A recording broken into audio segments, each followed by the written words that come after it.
Bonjour, bienvenue à notre rassemblement en ce troisième dimanche du temps de l'Avent. Le troisième dimanche est toujours dédié à la joie. Je pense que cette année, avec la pandémie que nous vivons, nous avons bien besoin de cultiver en nous la joie, de communier à cette joie profonde qui nous fait nous reconnaître comme étant sauvés, cette joie qui nous fait espérer que le meilleur est à venir, et cette joie également à l'approche de cette grande fête de Noël. Eh bien, traçons sur nous ce grand signe qui nous rassemble en communauté chrétienne au nom du Père, du Fils et du Saint-Esprit. Amen. Et je vous souhaite que la paix du Seigneur soit toujours avec vous. Au début de notre rassemblement, eh bien, tournons-nous vers celui que l'on visite dans cette célébration, celui que l'on désire prier, celui que l'on souhaite qu'il vienne déposer en nous une joie que nous recherchons davantage en cette période-ci de l'année. Invoquons cette miséricorde de Dieu qui est là pour transformer nos tristesses en joie, nos échecs en succès. Il est là pour transformer même, on pourrait dire, nos limites, nous aider à les dépasser pour qu'ils deviennent des forces dans notre vie. Invoquons la miséricorde de Dieu qui peut tout. Messager de la bonne nouvelle, viens dissiper nos tristesses. Seigneur, prends pitié de nous. Lumière dans nos nuits, viens chasser nos peurs. Ô Christ, prends pitié de nous. Sauveur du monde, viens nous libérer du mal qui nous écrase. Seigneur, prends pitié de nous. Que Dieu, dont la puissance est celle de l'amour, nous fasse miséricorde, qu'il nous pardonne nos péchés et nous conduise à la vie éternelle. Amen. Prenons le temps de nous recueillir quelques instants en silence pour vraiment faire naître cette présence de Jésus dans notre cœur, pour le faire naître dans cette journée, pour le faire naître dans chacune de nos vies. Recueillons-nous en silence et ensuite dans cette prière.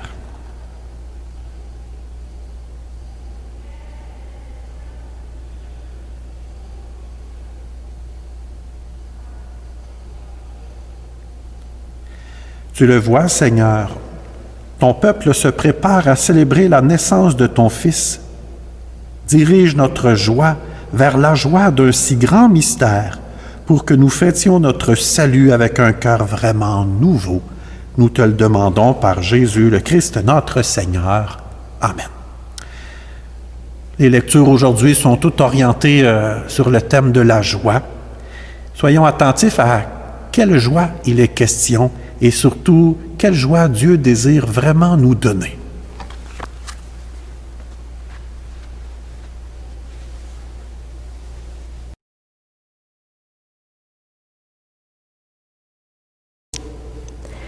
Lecture du livre du prophète Isaïe. L'Esprit du Seigneur Dieu est sur moi, parce que le Seigneur m'a consacré par l'onction. Il m'a envoyé annoncer la bonne nouvelle aux humbles, guérir ceux qui ont le cœur brisé, proclamer aux captifs leur délivrance, aux prisonniers leur libération, proclamer une année de bienfaits accordée par le Seigneur. Je tressaille de joie dans le Seigneur, mon âme exulte en mon Dieu, car il m'a vêtu des vêtements du salut, il m'a couvert du manteau de la justice. Comme le jeune marié orné du diadème, la jeune mariée que parent ses joyaux. Comme la terre fait éclore son germe, et le jardin germer ses semences, le Seigneur Dieu fera germer la justice et la louange devant toutes les nations. Parole du Seigneur. Nous rendons grâce à Dieu.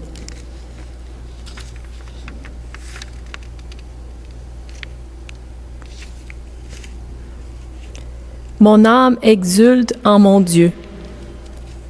Mon âme exalte le Seigneur. Exulte mon esprit en Dieu mon Sauveur. Il s'est penché sur son humble servante. Désormais, tous les âges me diront bienheureuse. Mon âme exulte en mon Dieu. Le Puissant fit pour moi des merveilles, saint est son nom. Son amour s'étend d'âge en âge, sur ceux qui le craignent. Mon âme exulte en mon Dieu. Il comble de bienfaits les affamés, il renvoie les riches les mains vides. Il relève Israël, son serviteur. Il se souvient de son amour. Mon âme exulte en mon Dieu.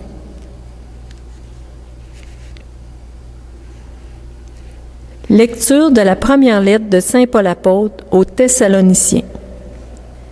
Soyez toujours dans la joie, priez sans relâche, rendez grâce en toutes circonstances. C'est la volonté de Dieu de votre égard dans le Christ Jésus. N'éteignez pas l'esprit, ne méprisez pas les prophètes, mais discernez la valeur de toute chose. Ce qui est bien, gardez-le. Éloignez-vous de toute espèce de mal.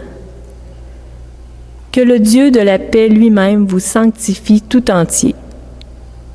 Que votre esprit, votre âme et votre corps soient tout entiers gardés sans reproche pour la venue de notre Seigneur Jésus-Christ.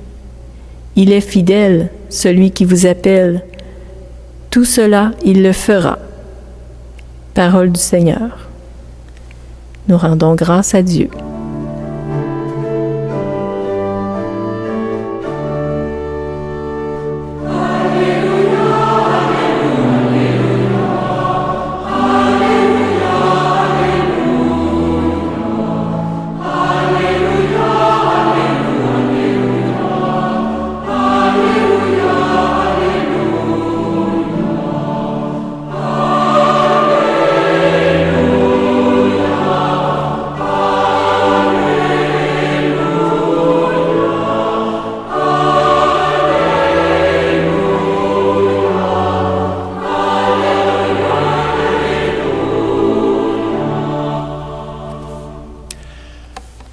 Le Seigneur soit avec vous et avec votre esprit.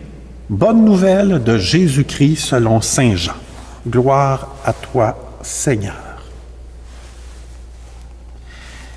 Il y eut un homme envoyé par Dieu. Son nom était Jean. Il est venu comme témoin pour rendre témoignage à la lumière, afin que tous croient par lui. Cet homme n'était pas la lumière, mais il était là pour rendre témoignage à la lumière.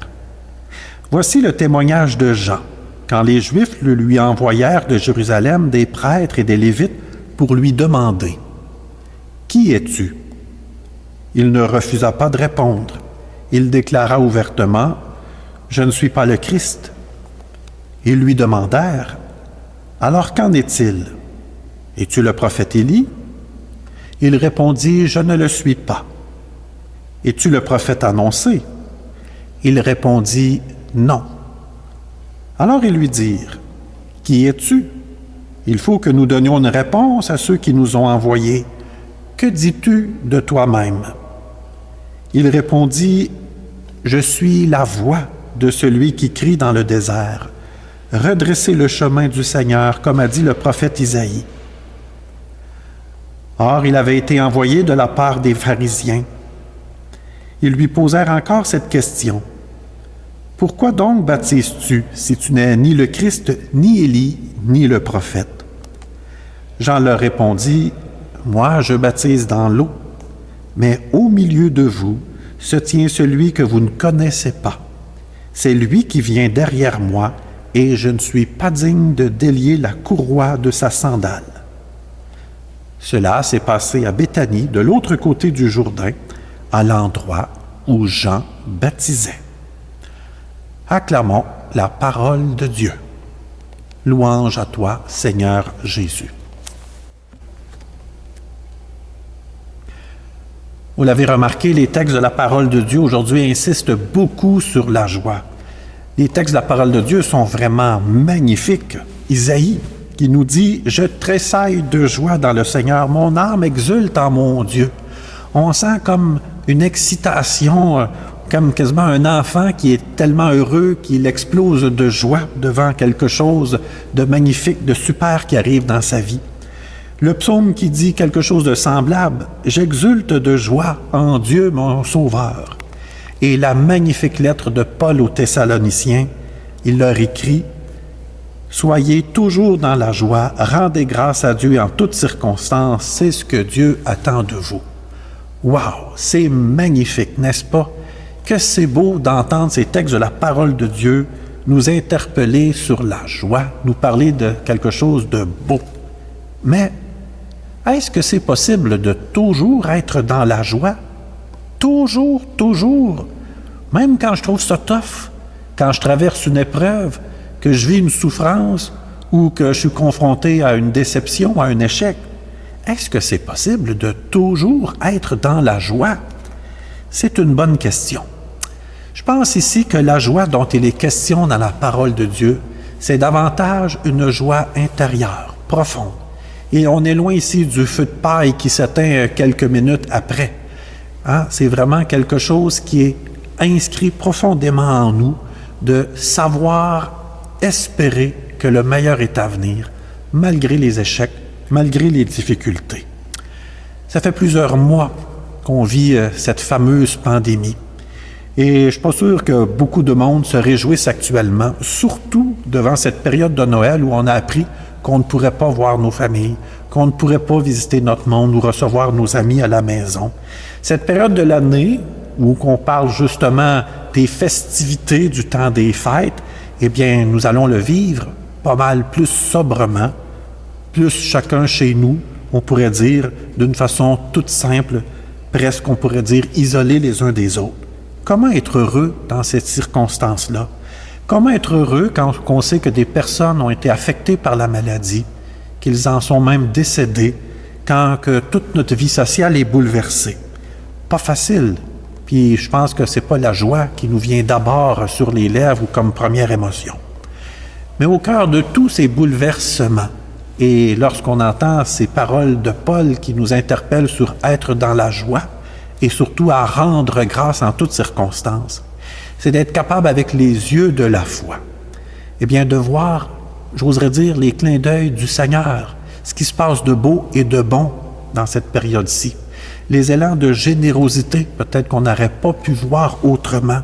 Ces personnes qui sont venues en aide à des personnes âgées en allant refaire l'épicerie, aux scientifiques qui ont travaillé d'arrache-pied pour être capables de trouver enfin un remède, trouver enfin un vaccin.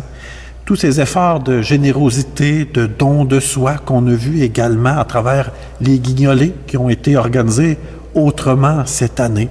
Et peut-être même à travers plein de petits gestes à la veille de ce temps des fêtes qui vont nous permettre de dire aux autres qu'on est là, même si on ne se voit pas physiquement, à travers une carte de Noël, un courriel, à travers un coup de téléphone, à travers peut-être même une prière que je vais faire pour une personne que j'aime et que je ne pourrai pas voir.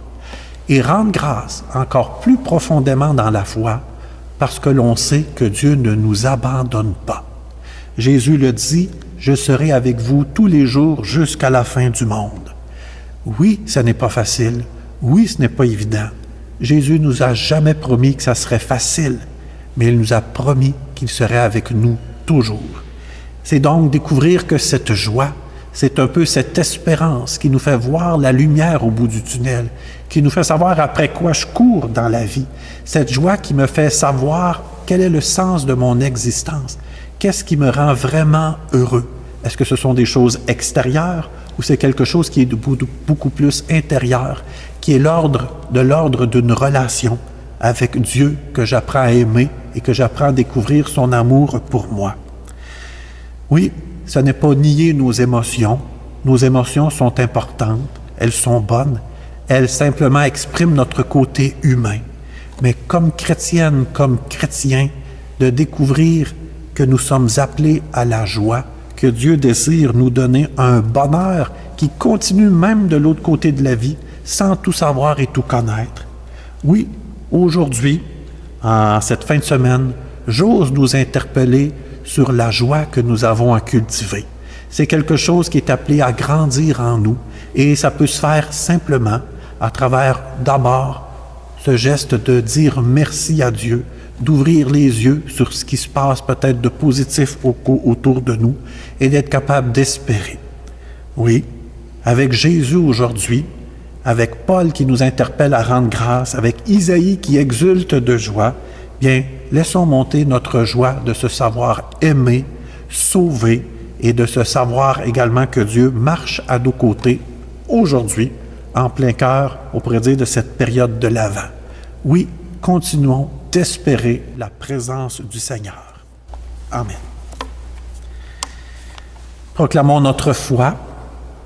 Reconnaissons qui veut vraiment déposer en nous cette joie sincère, cette joie du cœur, cette joie qui nous fait espérer que ça va bien aller.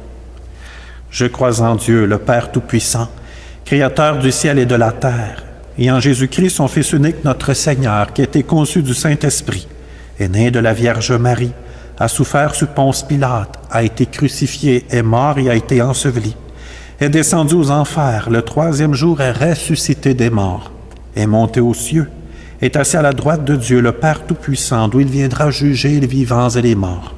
Je crois en l'Esprit Saint, à la Sainte Église catholique, à la communion des saints, à la rémission des péchés, à la résurrection de la chair, à la vie éternelle. Amen. Saint Paul, dans sa lettre, nous interpelle à prier sans relâche le Seigneur qui ne cesse de faire des merveilles pour l'Église et pour le monde.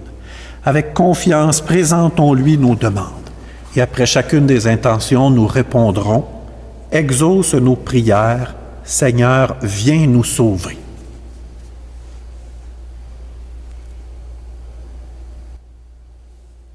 Tu as confié à l'Église, Seigneur, la mission d'annoncer la joyeuse nouvelle du salut. Aide-la à communiquer au monde ce message de bonheur, nous t'en prions. Exauce nos prières, Seigneur, et viens nous sauver. Tu veux la paix et la justice, Seigneur, pour toutes les nations. Éclaire ceux et celles qui dirigent nos sociétés, nous t'en prions. Exauce nos prières, Seigneur, et viens nous sauver. Tu nous envoies, Seigneur, guérir les cœurs brisés par la solitude, l'indifférence et l'injustice. Rends plus généreux et audacieux nos choix de vie et nos projets. Nous t'en prions. Exauce nos prières, Seigneur, et viens nous sauver. Tu te soucies, Seigneur, de l'avenir de l'humanité. Donne aux jeunes courage, créativité et espérance. Nous t'en prions. Exauce nos prières, Seigneur, et viens nous sauver. Tu nous assures, Seigneur, de ta présence au milieu de nous. Fais que nos communautés chrétiennes soient heureuses de croire. Nous t'en prions. Exauce nos prières, Seigneur, et viens nous sauver.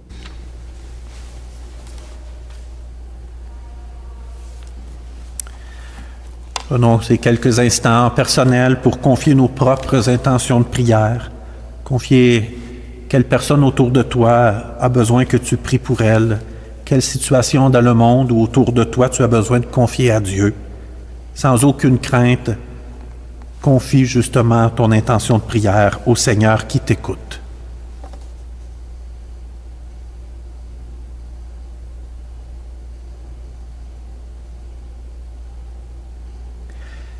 Dieu notre Père, toi qui sais combien la joie est nécessaire aux femmes et aux hommes de notre temps, exauce nos vœux et tous ceux que nous portons dans nos cœurs. Nous te le demandons par Jésus, le Christ qui intercède pour nous maintenant et pour les siècles des siècles. Amen.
Et prions ensemble au moment d'offrir le sacrifice de toute l'Église pour la gloire de Dieu et le salut du monde. Permets, Seigneur, que le sacrifice de nos Eucharisties te soit toujours offert dans ton Église pour accomplir le sacrement que tu nous as donné et pour réaliser la merveille de notre salut par Jésus, le Christ notre Seigneur. Amen. Le Seigneur soit avec vous et avec votre esprit. Élevons notre cœur, nous le tournons vers le Seigneur et rendons grâce au Seigneur notre Dieu. Cela est juste et bon. Oui, vraiment, il est juste et bon de te rendre grâce, Dieu très saint, car tu ne cesses de nous appeler à une vie plus belle. Toi, Dieu de tendresse et de pitié, sans te lasser, tu offres ton pardon et tu invites tout homme, toute femme à s'en remettre à ta seule bonté. Bien loin de te résigner à nos ruptures d'alliance, tu as noué entre l'humanité et toi, par ton Fils Jésus notre Seigneur, un lien nouveau, si fort que rien ne pourra le défaire. Et maintenant que ton peuple connaît un temps de grâce et de réconciliation, tu lui donnes dans le Christ de reprendre souffle en se tournant vers toi et d'être au service de toute personne en se livrant davantage à l'Esprit Saint. Plein d'admiration et de reconnaissance, nous voulons joindre nos voix aux voix innombrables du ciel pour clamer la puissance de ton amour et la joie de ton salut dans le Christ.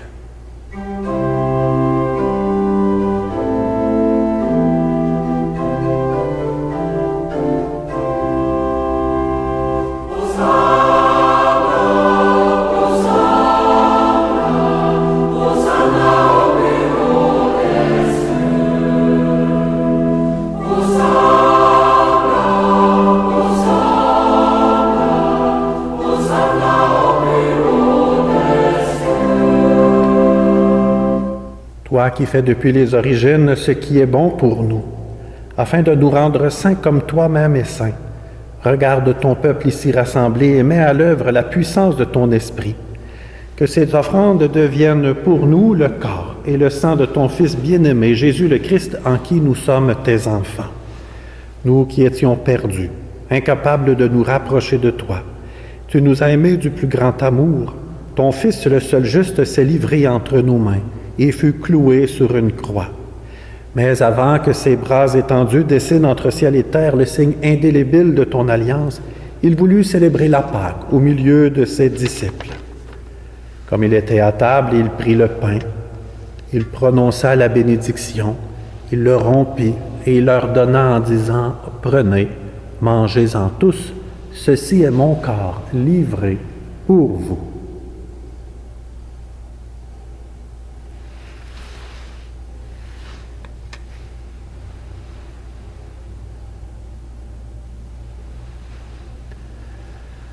À la fin de ce dernier repas, sachant qu'il allait tout réconcilier en lui par le sang de sa croix, Jésus prit la coupe remplie de vin. Il te rendit grâce encore et il la fit passer à ses amis en leur disant « Prenez et buvez-en tous, car ceci est la coupe de mon sang, le sang de l'alliance nouvelle et éternelle qui sera versé pour vous et pour la multitude en rémission des péchés. Vous ferez cela en mémoire de moi. »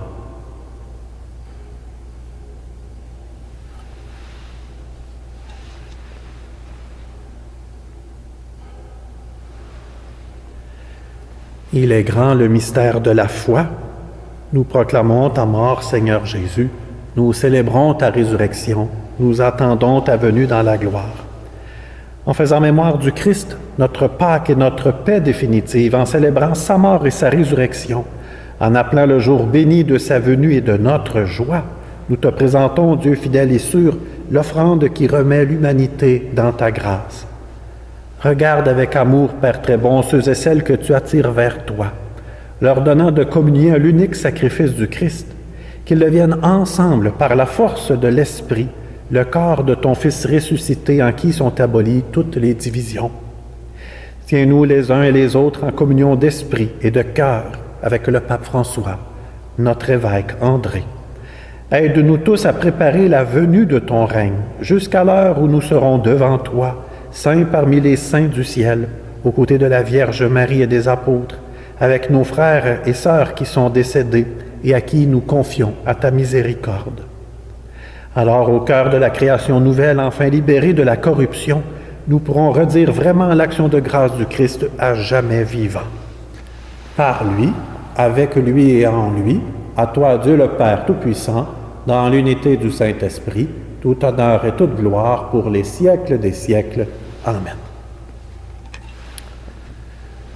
Comme Jésus lui-même nous l'a appris selon son désir, disons avec confiance, Notre Père, qui es aux cieux, que ton nom soit sanctifié, que ton règne vienne, que ta volonté soit faite sur la terre comme au ciel. Donne-nous aujourd'hui notre pain de ce jour. Pardonne-nous nos offenses comme nous pardonnons aussi à ceux qui nous ont offensés. Et ne nous laisse pas entrer en tentation, mais délivre-nous du mal. Amen.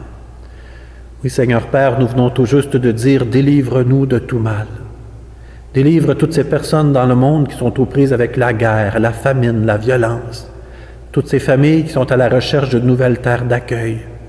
Tous ceux et celles qui sont affectés par la pandémie, qui sont insécures devant l'avenir, qui souffrent dans leur corps et dans leur âme. Oui, Seigneur, sois vraiment cette présence qui nous libère le cœur et nous rassure devant les épreuves. En cette vie, nous espérons le bonheur que tu promets et l'avènement de Jésus-Christ, notre Sauveur. Car c'est à toi qu'appartient le règne, la puissance et la gloire pour les siècles des siècles. Amen. Seigneur Jésus-Christ, tu as dit à tes apôtres, « Je vous laisse la paix, je vous donne ma paix. » Ne regarde pas nos péchés, mais la foi de ton Église. Et pour que ta volonté s'accomplisse, donne-lui toujours cette paix et conduis-la vers l'unité parfaite, toi qui règnes pour les siècles des siècles. Amen. Et je vous souhaite que la paix du Seigneur soit toujours avec vous.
Si dans la foi, nous osons dire au cœur de nos épreuves, au cœur de la pandémie, au cœur de nos tristesses, si nous osons dire heureux les invités au repas du Seigneur, c'est que dans la foi, nous pouvons découvrir cette joie de se savoir sauvé et accompagné coûte que coûte par lui.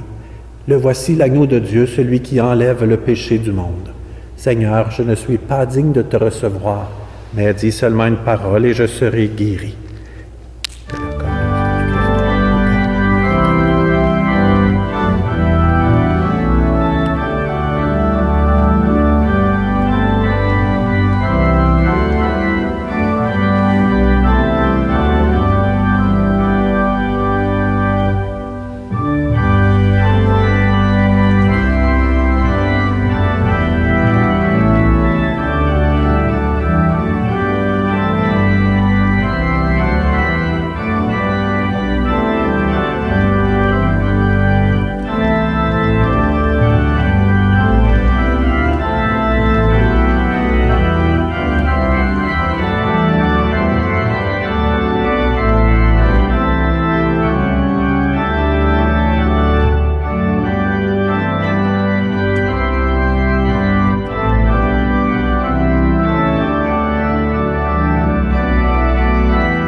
Comme prière après la communion, je vous propose de prier avec la prière qu'il y a dans le carnet de l'Avent, une très belle prière qui nous fait justement prier à travers l'espérance, qui nous fait cultiver la joie.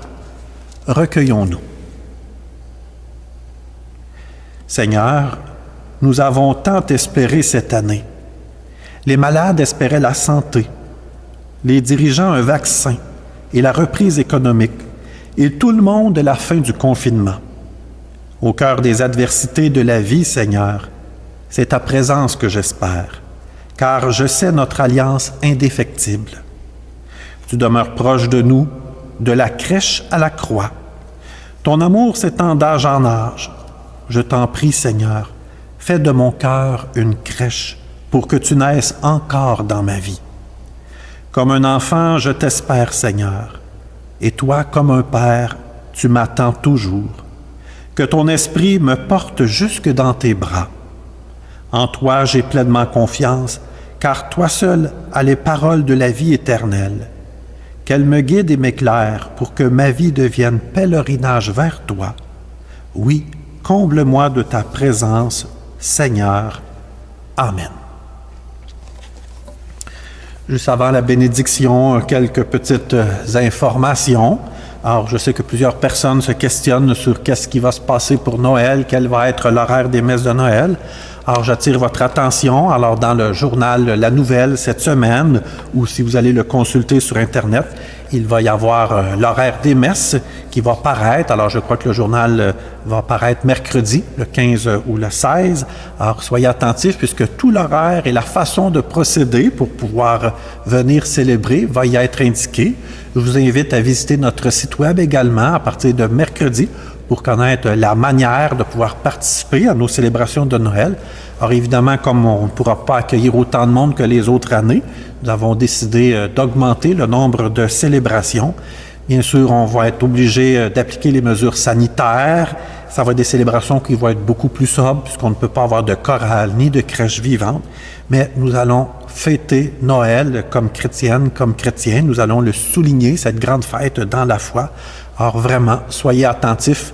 Mercredi cette semaine, dans le journal, sur notre site Internet, sur notre page Facebook, puisque l'horaire va paraître, et surtout les informations pour savoir comment pouvoir y participer. Alors, voilà. Je vais maintenant demander au Seigneur de nous bénir. Le Seigneur soit avec vous. Que Dieu Tout-Puissant vous bénisse, le Père, le Fils et le Saint-Esprit. Amen. Et maintenant, allez et demeurez dans la paix et dans la joie du Christ.